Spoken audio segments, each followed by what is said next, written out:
There are two kinds of people in the world, my friend. Those with a rope around their neck and the people who have the job of doing the cutting. Listen, the neck at the end of the rope is mine. I run the risks. The good, the bad, and the ugly. Two can dig a lot quicker than one. Shout out to Chapman Automotive Group, man. We had Neb Jonas on last week talking about all the great things that Chapman is doing. They have, Cars and Coffee coming up as well. There's just a lot of incredible things that these guys are doing. Make sure you visit them at ChapmanTucson.com.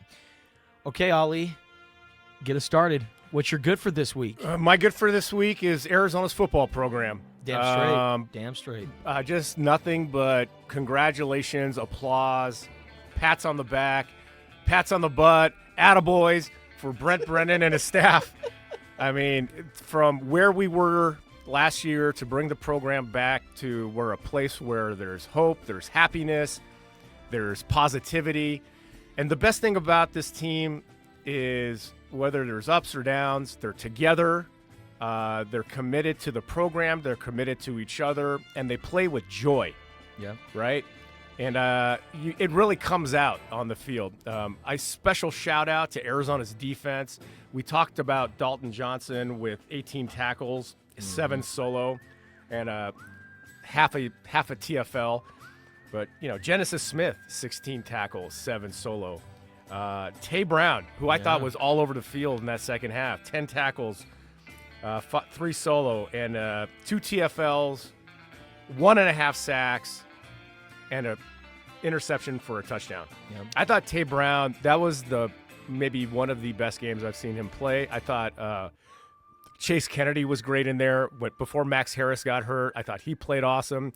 And really, if you look at the stats and you didn't know the score, you'd be like, that's probably a pretty close game. I mean, Baylor outrushed us. Baylor, they had more yards. They beat us. They had more time of possession. It was like 32 minutes to like 28 minutes, rounding up or rounding down.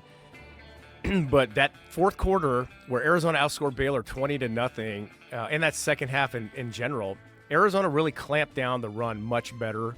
And, we've seen this from Danny Gonzalez defenses throughout the year where it seems like adjustments are made at halftime or a lot of times, and the defense comes out and plays much better. And now we got an ASU team whose running back Brooks ran for Brown ran for 225 yards, 255, 255. Got a mobile, big quarterback in Jeff Sims. He only ran for 12, but he didn't have to run for anything against Colorado because Brown took care of it. You got Raleek Brown doing everything.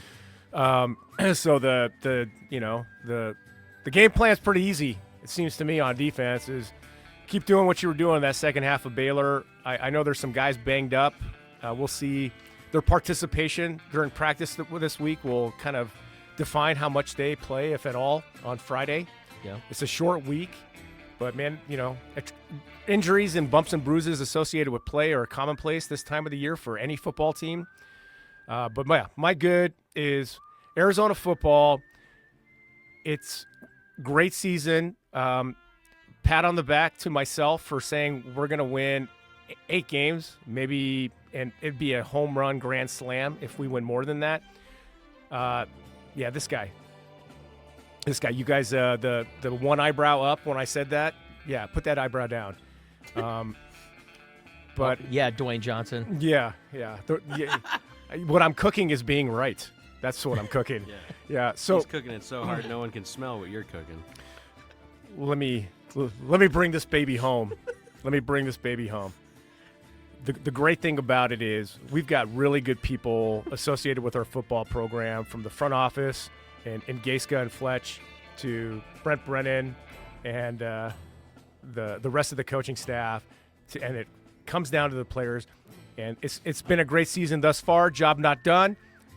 But what I'm really excited about is this program is set up for success in the future the way they've done it, because they are Arizona football. Yes, we get guys in the transfer portal. We try to fill some holes here and there, but it's about going out, doing it old school, recruiting these high school guys, developing them, and then when they get their opportunity, like a guy like, is it Matthew Lotto, the right tackle? Yep. They're ready to go. So Arizona football's in a good place now, and we're set up to be in a good place for years to come, thanks to Brent Brennan and this program. That's my good, Arizona football. Going back to your comment about the Arizona defensive staff making the proper adjustments in games, Danny Gonzalez has always said it, like, the sign of a really good coach is what you can do in the middle of the game rather than on Sundays and Mondays when the game already ends. Yeah. You can make the proper adjustments in game. That's the sign of a good coach. And if you look at Arizona this year, just 4 of their 11 opponents have more yards in the second half than the first half. And 2 of them, Weber State and Colorado, so they're blowout wins, right? So it's garbage time. So the adjustments that this staff makes after that first quarter, especially at halftime, it's outstanding, man. This is a really good staff led by Danny Gonzalez. Arizona's defense has allowed a combined 35 points in the first quarter of the last 3 wins against Kansas, Cincinnati, and Baylor. After the first quarter of those games, the Wildcats have only surrendered 23 points in a combined 9 total quarters. That is an average of 2.5 points per quarter. Yeah, and credit to the players, too. I mean, you can draw up any kind of defense or offense you want, especially in the trenches. Sometimes it's just about whipping the guy in front of you. Yes. So the second half Cats may be the kind of the title of our book this year, and hopefully it becomes a 60-minute Cats Friday against ASU. In the last 3 games, Arizona has forced more takeaways in the fourth quarter than touchdowns allowed. Incredible. So this defense is outstanding. Danny Gonzalez, shout out to you. Hey, man, it's a great time to be a Wildcat, Ali, because Arizona in the month of November, Toyotathon. they're undefeated. Yeah. Toyotathon Cats? Yeah. How By about the way, that? Jordan Love sucks right now. I know. I like how I was like, Toyotathon, Jordan Love, and then he just puts up a stinker yesterday. Yeah. I'll show you, Justin. Yeah. I'll suck. But Arizona football undefeated in the month of November. Arizona basketball is 5-0 right now. Arizona women's basketball is 4-0. Yeah. So the month of November is one to remember. Arizona volleyball for the Arizona playing well in Wildcats. November, Arizona too. volleyball as well. I feel bad for Arizona volleyball, though, because they have a game on Friday. I think it might be their last home game. Yeah. But it's like Territorial Cup. Yeah, it's like right during the game. Can't imagine it's going to be a very large crowd there. But it's a great time to be an Arizona Wildcat. And my good is a former Arizona basketball star who's now in his first season in the NBA. Ali on Friday. I love him. Caleb Love. Yeah, buddy. Dropping 26 points against the Golden State Warriors in a 127-123 win. Not only did he have 26 points, but he also had 7 rebounds and 5 assists, just 1 turnover. Great performance by Caleb Love. I know he went 9 for 20 and was 6 for 14 from three-point range, and he kind of had 9 for 20 is good. The free reign to really let it fly. But I thought, shooting 45% from the field, I just thought it was a great game for Caleb Love, and it was cool to see him as an undrafted rookie, a guy that's on a 2-way deal, go out and have a game like that. Job well done, Caleb Love. Good to see you thrive. When are these NBA executives going to figure it out? Like guys like this that go undrafted or go in the second round, like Peyton Pritchard with Boston Celtics. Like, when are these NBA guys going to understand that, there's potential? You can draft a guy that can step in here and play at this level. You could be good in college and the NBA? Yeah, you can be 22 or 23 wow. and still have room to grow. Amazing. Your potential is not tapped out. Anyway, amazing. Love Caleb Love, and every time he or especially him, man, he's going to go down one of the most beloved basketball players in our program's history. He was all in and invested, and wish him nothing but success. It makes me really happy when he's doing well. Absolutely. Good kid. All right, now on to the bad. The bad, Raider fans. Chip Kelly, your offensive coordinator, got fired last night. And watching the Raiders makes me wonder if I need some sort of therapy, because why am I watching the Raiders? It's such terrible football. But Raider fans, I feel bad for you. The last 20 years, guys, Raider fans have endured this. Art Shell, 2-14. Lane Kiffin, 5-15. Tom Cable, 17-27. The infamous Hugh Jackson, 8-8, goes 500. Dennis Allen, 8-28. Tony Sperano, 3-9, also was in the show The Speranos. Jack Del Rio, only one with a winning record, 25-23. John Gruden, 22-31. The famous Rich Basilia, the floor manager at a casino. He was a winning record, 7-5.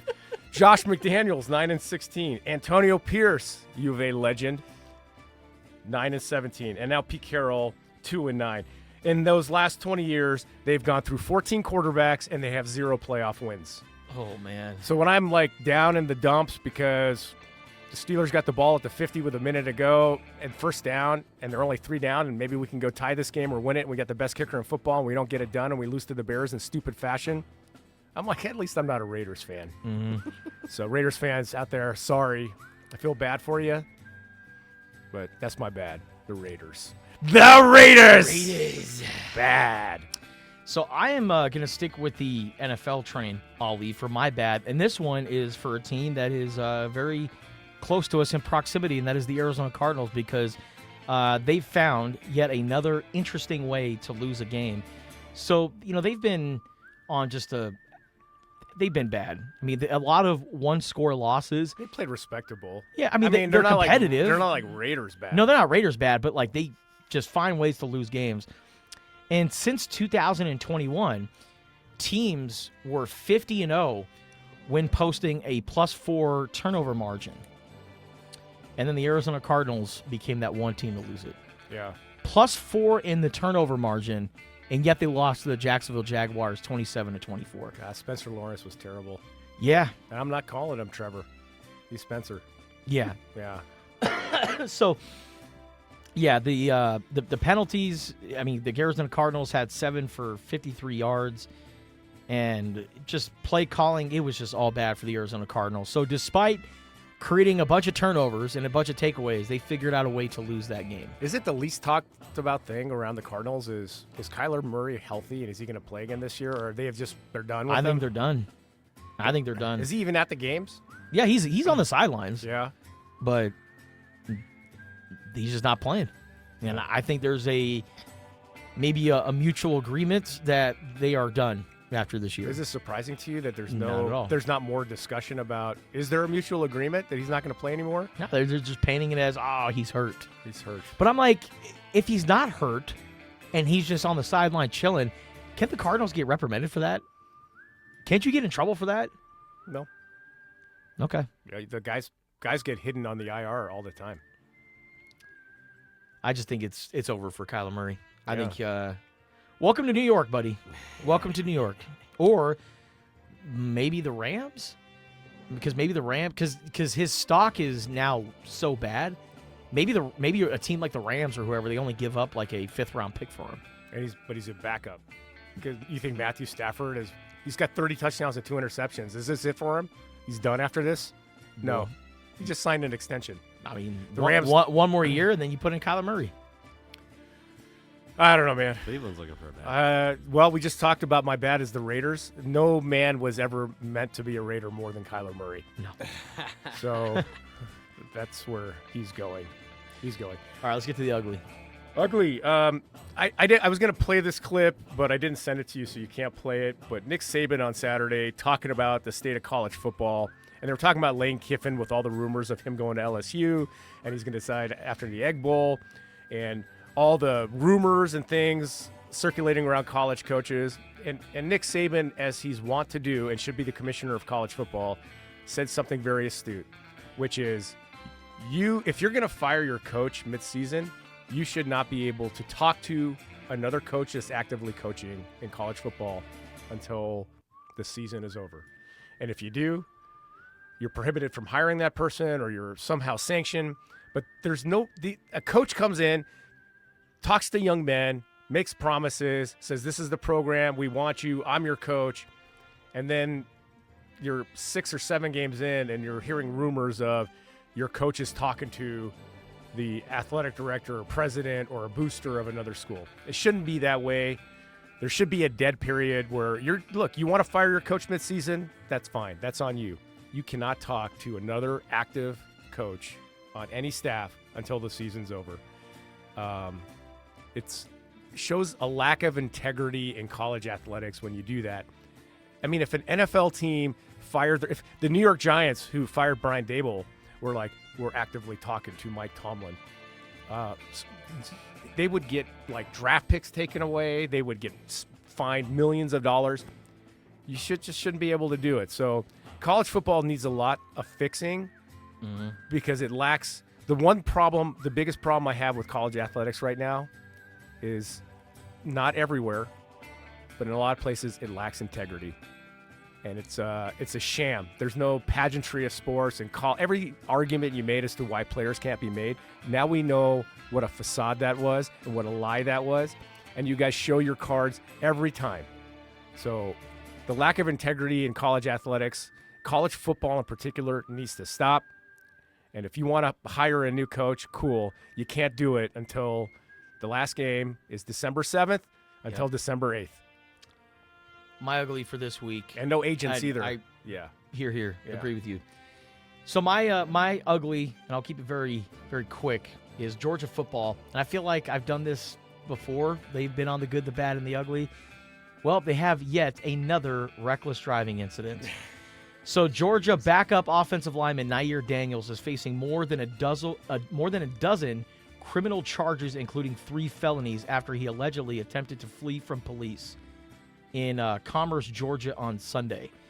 He faces 2 felony counts of second-degree cruelty to children and 1 felony count of fleeing or attempting to elude a police officer as well. He also faces 10 additional traffic-related misdemeanors, including reckless driving and driving at maximum limits. So yet another arrest for the Georgia football program. If we're talking about just specifically reckless driving between the players and staffers, more than 30 people have been involved in reckless driving at Georgia. At what point does Coach Kirby Smart just go, fellas, Public transportation, everybody. turn in your keys. Yeah. We've got our equivalent of cat tram, which is like, let's say, dog tram. Everybody gets a golf cart. You can drive those around campus. Anything outside of campus, Uber. We got plenty of NIL money, plenty of rev share. You guys are doing Uber. Turn in your keys. It's getting to a point where it's a problem. And it's one program. It's just one program. Did you say 30 incidents? More than 30 since 2023. You think that signifies a problem, Justin? I would definitely say so. Judgmental. 30.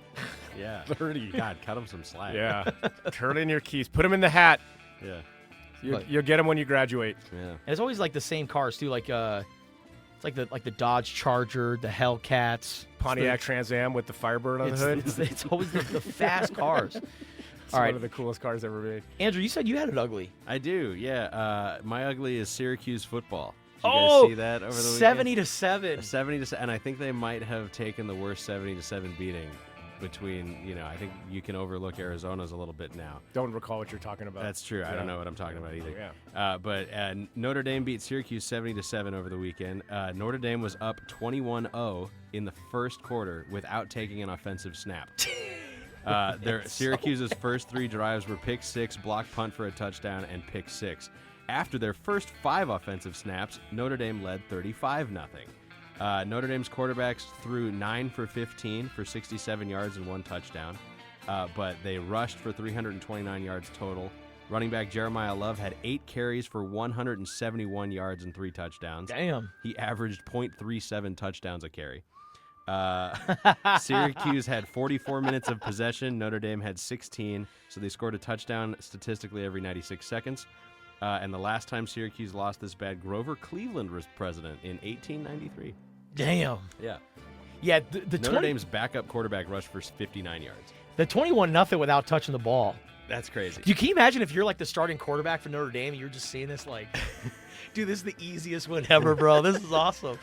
I don't think I'm going to get touched this game. Hand off right, hand off left. Hey, Brian Brigger, you don't have to clean my uniform. Yeah. Just hang it back up. All right, that is it for the good, the bad, and the ugly, brought to you by Chapman Automotive Group. Man, and Syracuse, you can't blame Dino Babers for this one. No. Can't blame But Dino hey, for this one. credit to their coach, who I really like, and Syracuse was good last year. Fran Brown. He's like, hey, that's the kind of team we want to be. We want to look like that. We want to be able to do that to other teams. And he's like, he wasn't like, oh, they ran it up or anything like that. He's just like, they're awesome football program. the way they do it, how they do it, the way they act when they do it, that's the way we want to be. So I got nothing but respect for Fran Brown. He is a good coach. He'll have Syracuse back. 70-7. That was a tough game. I was actually watching some of that. I'm like, wow. Why didn't I bet this game? Yeah. And what's crazy is when they're up 21-0 and the line goes from Notre Dame plus 20.5 to Notre Dame plus 35.5, still a good bet.